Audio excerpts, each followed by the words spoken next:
Register document ఇందులో మా పిన్ని, మా బాబాయ్, మా మామగారు, మా అమ్మమ్మ అంటే ఇప్పుడు కాలం తెలిపారు. ఇంతమంది ఇష్టంతోనే చేసిన డాక్యుమెంట్, కష్టంతో చేసిన డాక్యుమెంట్ కాదు. ఆమె ప్రాపర్టీని అన్యాకృతం చేస్తుందనే ఉద్దేశంతోనే వాళ్ళు 2/3 వంతు, ఈ బిల్డింగ్లో 2/3 వంతు భాగాన్ని నాకు చేసి ఉన్నారు.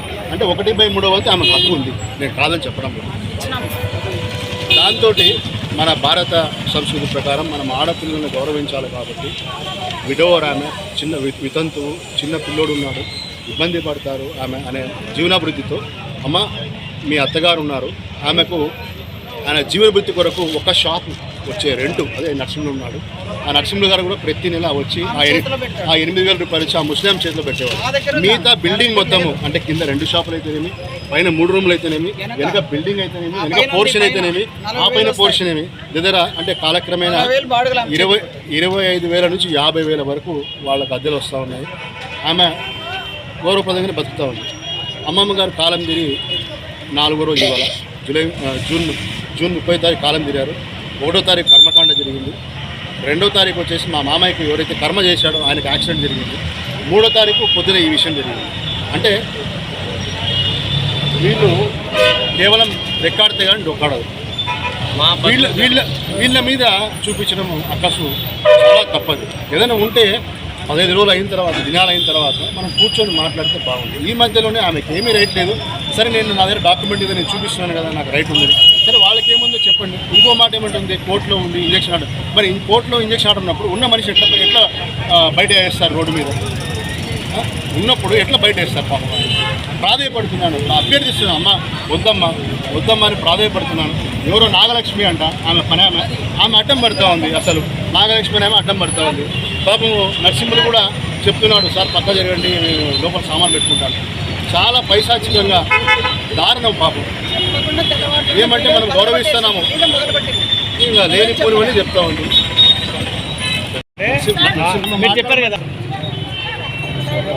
రెంట్ కట్టినావా లేదా రెంట్గా ఇది ఒక ప్రూఫ్, ఒక విషయంగా ఇది రెంట్ కట్టిన ప్రూఫా? ప్రూఫ్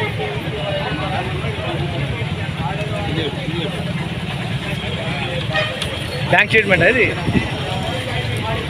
స్టేట్మెంట్, బ్యాంక్ స్టేట్మెంట్ కదా. వెంటనే దాన్ని అందరు కలిసి రిజిస్ట్రేషన్ చేసుకున్నారు. దానికి క్యాన్సిలేషన్ కోర్టులో పెట్టాను. అది క్యాన్సిల్ కాకుండానే వీళ్ళందరూ మంగళవారిని రెచ్చగొట్టి, మంగళ షాప్ అతన్ని రెచ్చగొట్టి నా మీదకి దౌర్జన్యానికి వీళ్ళందరూ ఇంతమంది వచ్చారు. చూడండి సార్, ఒక్క ఆడ మనిషిని సార్.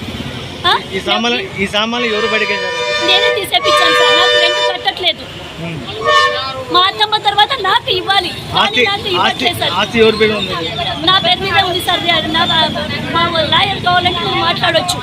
రెంట్ కట్టినా అంటున్నాడు మీ అత్తమ్మకు సార్. మా కట్టారు అంటే దానికి ప్రూఫ్ ఇవ్వమనండి. మా లాయర్ వస్తారు, మీరు మాట్లాడమని చెప్పండి సార్. ఇంతమంది వస్తున్నారు ఒక్క ఆడ మనిషి మీద సార్. సామాన్లు బయట కరెక్ట్ అంటారా? కరెక్టే కాదంటే సార్ ఎన్నెన్నో ఓపిక పట్టుకుంటారు సార్. చెప్పండి మీరైనా. ఒక్క మనిషిని నలిపి పెసల శ్రీనివాసులు వెంట పోయి నా భర్త చనిపోయాడు సార్. వాళ్ళు నా మీద దయదర్చకుండగా మంగళ షాప్ అతన్ని దగ్గరికి తీసుకొని నా మీదకి ఉసిగొలిపి ఇన్ని బాధలు పెడుతున్నారు సార్ వీళ్ళు. నేను ఏం చేయాలి? ఎట్లా బతకాలన్న చిన్న కొడుకు సార్. సార్ కట్టినారంటే చూపియమనండి సార్. మా లాయర్ కూడా ఎందుకు వద్దంటారు సార్ చెప్పండి. మా లాయర్ కూడా ఎందుకు వద్దంటారు సార్. అన్ని దొంగవి పుట్టించినారు సార్ వీళ్ళు. దొంగవి పుట్టించి ఇంతమందిని నా మీదకి ఒక్కదాన్ని ఉసిగలిపినారు సార్. నేను బతకాలా, చచ్చిపోవాలా, ఏం చేయాలో చెప్పండి సార్ మీరే. ఆయన కూడా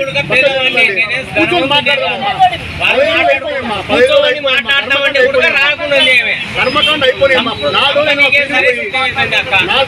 అప్పుడే ఎందుకమ్మా గొడవలు?